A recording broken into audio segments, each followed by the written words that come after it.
Hey, today I'm going to teach you 5 secrets. That's right, 5 secrets you must know in order to speak English fluently like a native English speaker. Are you ready? Well then, I'm teacher Tiffany. Let's jump right in. All right, secret number 1. The first secret to English fluency is understanding that English fluency is not in your mouth. That's right, English fluency actually starts in your head. Now, as an English learner, you probably have studied English for a long time, which means you've also experienced frustration. Why am I not able to speak like a native English speaker? You've learned tons of vocabulary words, tons of expressions, and so much more, yet you're still not able to speak. It's because of this secret. You see, it's not the number of words you know or the number of grammar rules you know. No, instead, it's how you organize your thoughts. English fluency starts in your head. Let me explain it to you a little bit more. The first thing is, to speak English like a native, you need to think like a native. It makes sense, right? You see, as a native English speaker, I remember when I was in high school, college, even when I was in grade school, my English teachers taught me how to think. They taught me how to organize my ideas properly. That's why I am able to speak English fluently. So you as an English learner need to understand how to think like a native English speaker.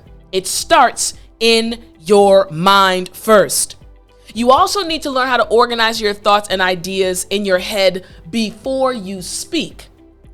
This is something that is key. You all know that I talk about the 5 W's. Come on, you know them. Say them. Who, what, when, where, and why. Exactly. The reason I teach you the 5 W's so many times in my lessons is because using the 5 W's, you will be able to organize your thoughts before you speak. This is how native English speakers learn how to think and then speak fluently in English. So you must organize your thoughts. The third thing is native English speakers are taught this in school. I mentioned earlier, I learned this in middle school, elementary school, middle school, high school, and college.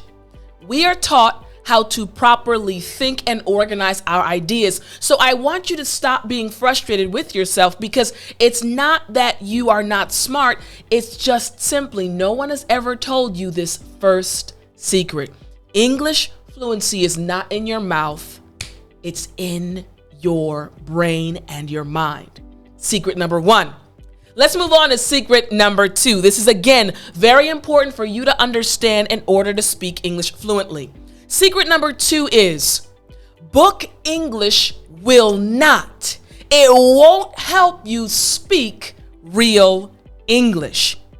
Book English is actually different from spoken English. Now, maybe you're like, Teacher Tiffany, oh my goodness, if I can't speak fluently after studying a book, what can I do?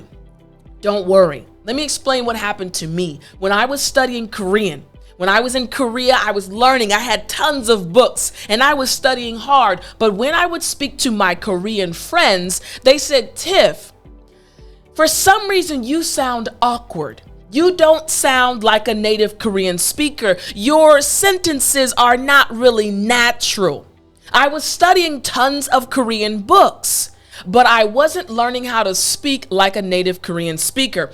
I realized those books at that time were not helping me. Let me explain how this applies to you as an English learner. Here's the thing. One reason many English learners like you don't become fluent is that they only focus on English books. Like me, I was only focusing on Korean books, not paying attention to real conversations. I had my books ready, had them open, and I was memorizing Korean vocabulary words, memorizing expressions, memorizing grammar rules, but I still sounded awkward. And you, again, probably experienced the same frustration. Only focusing on English books will make you sound awkward like I sounded when you try to speak English. Learning English from real situations will actually make you sound more natural. Remember, I said I was studying tons of Korean books, but when I realized that I sounded awkward and I wasn't speaking Korean fluently, I stopped. I put the books down and I started paying attention when my friends, my Korean friends, were speaking with each other. I paid attention. Oh, wait a minute, they used that expression. Wait a minute, they used that word order. Let me mimic them. Let me imitate them. And then all of a sudden, my Korean friend said, "Hey, Tiff, you sound more natural. Your Korean fluency is improving." All because I started paying attention to real situations. That's the second secret. Book English won't help you speak real English. If you only focus on the books, you'll never speak English fluently. So you must pay attention to real situations. Listen to native English speakers as they speak to each other. That is secret number 2. Now, what about secret number 3 for English fluency? This is extremely important. Secret number 3 is English conversations have a special flow. An English conversation is like a tennis match. I love this secret because I enjoy showing it visually.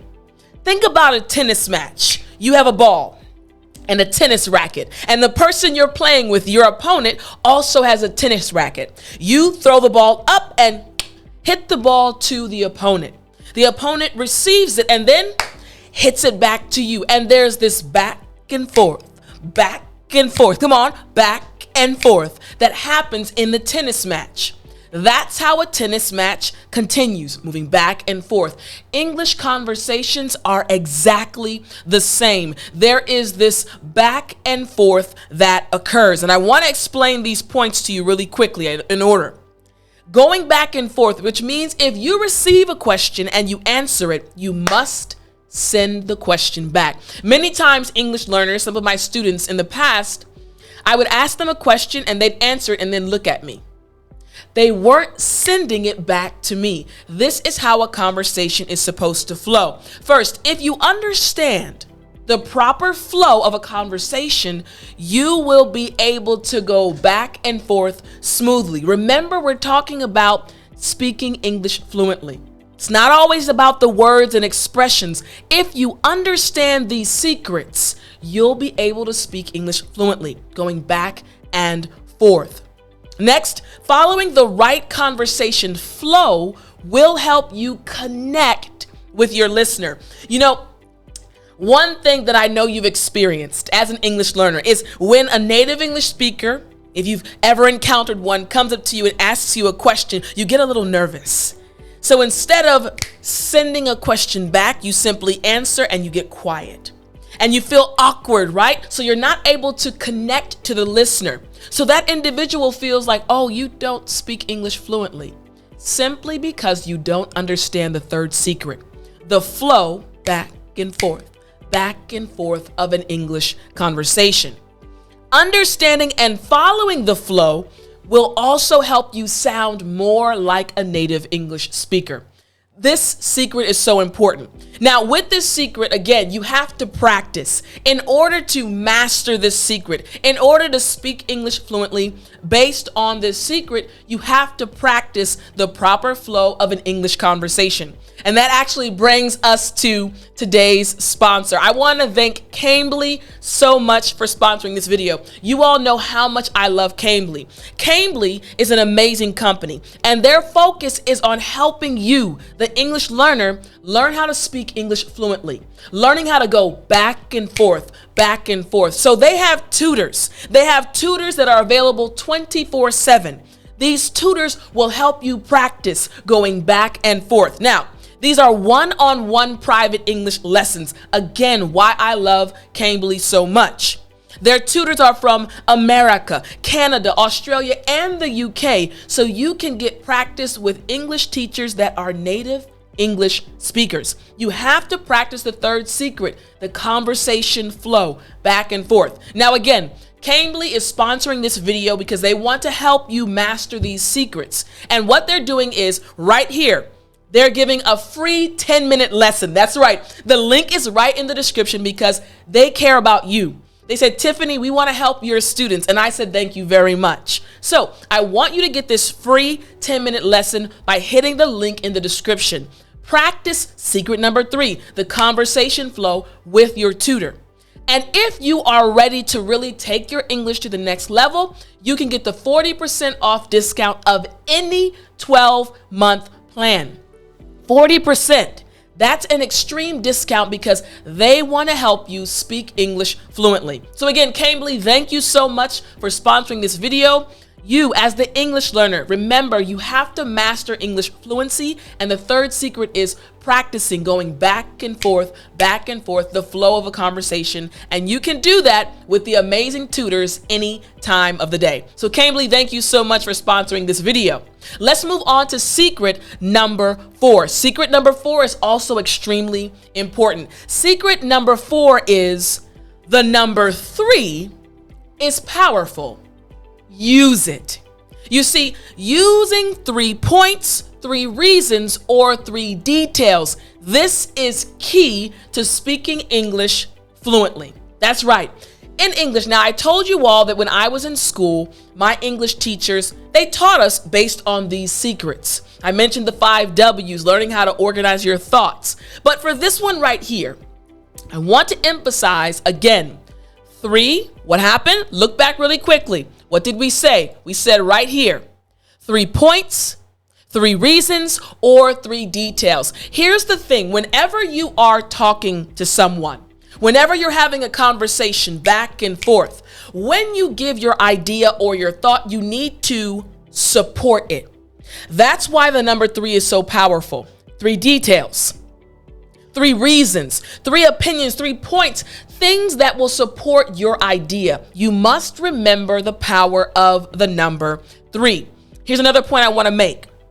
This number 3 is the most important, one of the most important keys to speaking English like a native English speaker. I want you to pay attention. When someone asks another native English speaker a question, that individual naturally goes into 3 supporting details. Why? Because our teachers taught us that way. When I was in college, one of my favorite teachers, Miss Candelaria, she was my English teacher, and she told us the importance of the number 3. She said, whatever your idea is, support it with 3 supporting ideas, details, examples. This is why we are able to speak English fluently. Giving 3 points, 3 reasons, or 3 details will provide the information you need to speak fluently. Someone listening to you will feel, wow, your English is amazing because you're following this secret, the power of the number 3. And native English speakers, I mentioned, we are taught the power and importance of the number 3 in school too. You have to learn what we learn in order to speak English fluently. So again, you can practice with the tutor from CAMBLY. You can practice in your room. Practice using the number 3 and supporting your ideas. Now, what about secret number 5? Another important secret I want you to understand. This one right here, confidence comes before fluency. Confidence actually leads to speaking English fluently. This is something very interesting. You see, I know that you want to speak English fluently, and you get nervous when you're not able to express yourself, right? But the thing is, you speak your own language fluently because you're confident in yourself. When you gain confidence, when what you're learning from your English lessons or from this lesson right here, when you put it into practice and you see, oh my goodness, what teacher Tiffani taught me is really true and it's working, suddenly you get confident.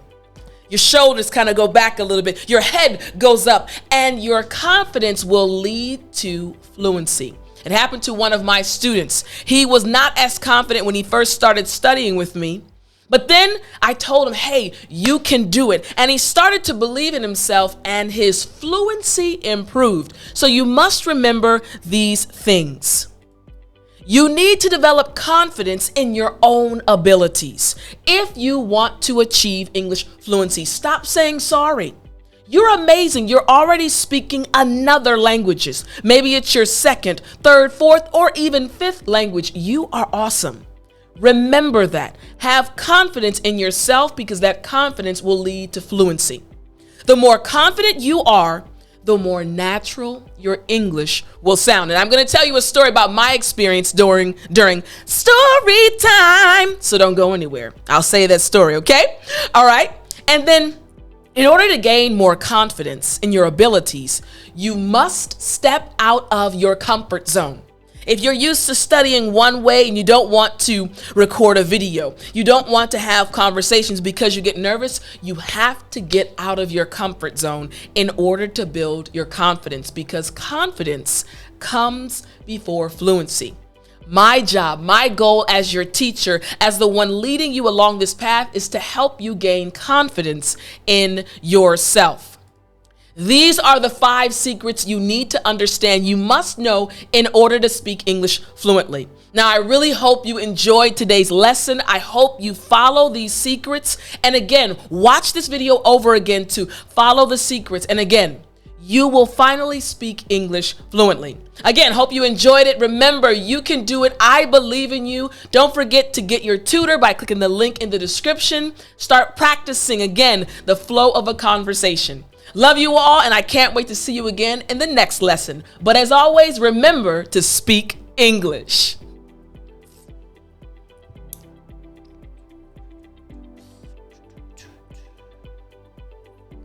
You still there? You know what time it is. Come on, it's story time. Hey, I said it's story time. All right, now I told you all, I promised you that I tell you a story about my experience. Now, I told you all the last secret was confidence comes before fluency, right? I told you that when I was studying Korean, I was studying so many books, but I still sounded awkward. But eventually, I understood the secret and I started paying attention in real situations. So when I lived in Korea for that 10-year period, I was speaking Korean fluently. My Korean had really improved. But now I'm in America, right? So I came back to America about, it's been a while. And after being home for a year, one of my closest friends, she was going to get married. So I had to fly back to Korea. So there was this 1-year period where I had not been around any Koreans. I was not speaking Korean on a regular basis anymore.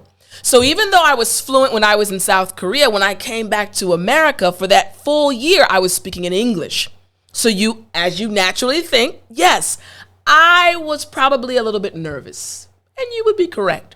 So I remember getting on the flight to fly back to Korea, excited about my friend's wedding. I was really excited. And on my way to Korea, I realized, hey, there are certain people that I need to see, not just that friend. So when I arrived in Korea, I texted some of my other friends saying, hey, I'll be in Korea. Let's meet up. Let's hang out a little bit. And one of the individuals I texted was one of my favorite Onni. Onni is like older sister. She actually helped me with my thesis when I was writing my thesis in Korean. So I really, really love her. I really care about her, and I really wanted to see her. So I messaged her and said, hey, I'll be in Korea. Let's meet up for lunch. Now, we're texting, right? You all know sometimes it's easier to write in English than speak, right? So up until that point, everything was fine. I could type. If I forgot a word, I could look it up really quickly, and I was fine texting her in Korean. So we met up and we went to a restaurant in Korea, and the restaurant had really good food. So we said, hey, and again, all in Korean. But again, the introductions and saying the greetings are very simple, right? Even in English, hey, how are you? So we sat down to eat and we ordered our food. And so we started to have a conversation, the back and forth. Now, again, I hadn't spoken Korean in about a year, just simple things, via text and sometimes on the phone periodically. So my friend was telling me about things that were going on in her life, and my understanding was fine. Listening skills were good. But again, I had to go back and forth. I had to respond. But remember, I said I'm very close to her. I really care about her, and I'm very comfortable around her. So I feel confident whenever I speak to her in Korean. I'm never shy or nervous. So the conversation was flowing very well. I wasn't even noticing it because, again, I was so comfortable around her. I didn't feel insecure at all about my Korean speaking ability. So we're talking and she stopped and she said, Tiff, again, all in Korean, your Korean is still good, but you've been gone for a year. And I paused and I said, oh, I guess it is. But then I realized it's because of you. I said, I'm comfortable around you. I feel confident around you. So everything I learned, all the Korean words and expressions came back to my mind, and I was able to speak Korean fluently because I felt confident around her. She smiled and said, oh, that's good. And we continued on with our conversation, but I never forgot that situation. I never forgot what happened because, again, I had been gone for a full year, but because I felt confident around her, I was comfortable with her, the Korean naturally flowed. So I'm telling you this story because I want to encourage you. Confidence comes before fluency. When you are comfortable around someone, you'll be able to speak English fluently. It'll come out more naturally. I've seen it happen over and over with my personal students, students in the past, even students now. They just naturally start speaking English because they're comfortable with me and their confidence improves. So I want you to think, whenever you're speaking in English, if you start feeling a little bit insecure, a little bit nervous, stop. Say, wait a minute. I can do this. I can do this. I'm intelligent. I'm amazing. I'm learning another language, and watch your confidence improve. And the English will start to flow just a bit better. Because remember, confidence comes before fluency. I really hope this story encourages you. I've been where you are, and I know the importance of being confident in yourself. All right, I will see you next time. Have a wonderful day. Have a wonderful week. And as always, remember to speak English.